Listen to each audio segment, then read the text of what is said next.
There are times that our prayers will be answered instantly.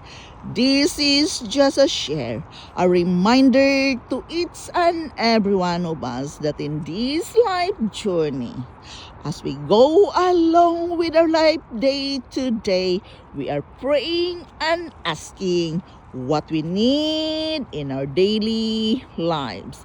We have to understand that there is a waiting time when we are waiting for the answered prayer.